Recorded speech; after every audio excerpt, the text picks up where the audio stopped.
நீங்க என்ன நம்ம சேனலை சப்ஸ்கிரைப் பண்ணாம இருந்தீங்கன்னா மறக்காம சப்ஸ்கிரைப் பண்ணிக்கோங்க. சுப்மன் கில் தலைமையிலான இந்திய டெஸ்ட் அணியானது ஸ்ரீலங்காவுக்கு சுற்றுப்பயணம் மேற்கொண்டு விளையாட இருக்கும் சூழல்ல வருகிற ஆகஸ்ட் 15ஆம் தேதி முதல் 2 டெஸ்ட் போட்டி கொண்ட சீரீஸ்ல விளையாட இருக்கு. டெஸ்ட் உலகக்கோப்பை ஃபைனல் போட்டிக்கு தகுதி பெறுவதற்கு இந்த சீரீஸ் ஆனது ரொம்பவே முக்கியமான சீரீஸா இருக்கும் நிலைமையில இந்த சீரீஸ்ல இந்தியா எப்படி விளையாட போறாங்க, இந்த சீரீஸை வின் பண்ணுவாங்களா அப்படின்னு ஒரு பெரிய எதிர்பார்ப்பானது இருக்கு.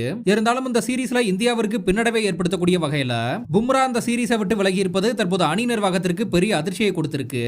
கடந்த இங்கிலாந்து ஓடிஐ சீரீஸின் போது பும்ராவுக்கு முழங்கால காயம் ஏற்பட்ட சூழல்ல இந்த ஸ்ரீலங்காவுக்கு எதிரான சீரீஸ்ல பும்ரா ஃபிட்டா இருந்தா மட்டுமே தான் விளையாடுவார் அப்படின்னு தெரிவிக்கப்பட்டிருந்துச்சு. இருந்தாலும் தற்போது பும்ராவுக்கு இந்த காயத்தின் தன்மை தீவிரமாக உள்ளதென்றும் இதனால இந்த சீரீஸ்ல பும்ரா விளையாட வாய்ப்பே இல்ல அப்படின்னு இந்த சீரீஸ்ல இருந்து விலக்கிக் கொள்ளப்பட்டிருக்காரு. எனவே பும்ரா போன்ற ஒரு நல்ல அனுபவம் பெற்ற பிளேயர் ஸ்குவாடை விட்டு விலகி இருக்கும் சூழல்ல இனிமேல் சிராஜ் தான் இந்த பவுலிங் யூனிட்டுக்கு ஒரு தலைமை போல செயல்பட வாய்ப்பு இருக்கும். பின்னர் அதுக்கப்புறம் பிரசித் கிருஷ்ணா தான் அனுபவங்களை பெற்ற பிளேயரா இருப்பாரு.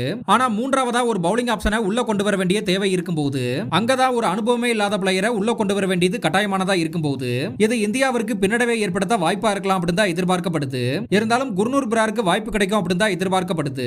எனினும் தற்போது பும்ராவுக்கு மாற்று வீரராக பிசிசிஐ தற்போது தேர்வு பண்ணி இருக்கக்கூடிய பிளேயர் யார் அப்படின்னு பார்த்தோம்னா 29 வயதான ஜம்மு காஷ்மீரை சேர்ந்த ஆக்யூப் நபி என்ற பிளேயரை தேர்வு பண்ணியிருக்காங்க. கடந்த 2 ரஞ்சி டிராபி சீரீஸை சேர்த்து ஆக்யூப் நபி மொத்தமா 104 விக்கெட்டுகளை வீழ்த்தியிருக்காரு. இதுல கடைசியா நடைபெற்ற ரஞ்சி டிராபி சீரீஸை பார்த்தோம்னா 10 போட்டிகள்ல 60 விக்கெட்டுகளை வீழ்த்தியிருக்காரு. குறிப்பா கடந்த சீசன்ல ஜம்மு காஷ்மீர் அணி தங்களோட முதல் கோப்பை வெல்லவும் கூட ஆக்யூப் நபி காரணமா இருந்திருக்காரு.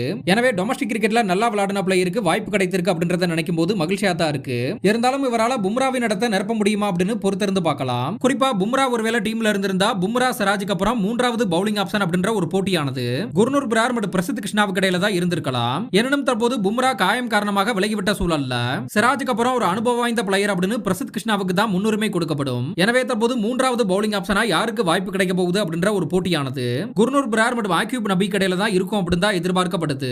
இருந்தாலும் குர்னூர் பிரார் கடந்த சில சீரீஸ்களா இந்திய அணியோட சேர்ந்து விளையாடி வந்துட்டு இருக்கும் சூழல்ல இந்த ஸ்ரீலங்கா டெஸ்ட் சீரீஸிலும் கூட குர்னூர் பிராருக்கு தான் வாய்ப்பு கிடைக்கும் அப்படின்னு தான் எதிர்பார்க்கப்படுது. குறிப்பா இந்திய ஏ அணியானது ஸ்ரீலங்கா சென்று ஸ்ரீலங்கா ஏ அணிக்கு எதிராக விளையாடிய 4 நாட்கள் கொண்ட 2 டெஸ்ட் போட்டியில குர்னூர் பிரார் ஒரே டெஸ்ட் போட்டியில 10 விக்கெட்டுகளை வீழ்த்தி காட்டினாரு.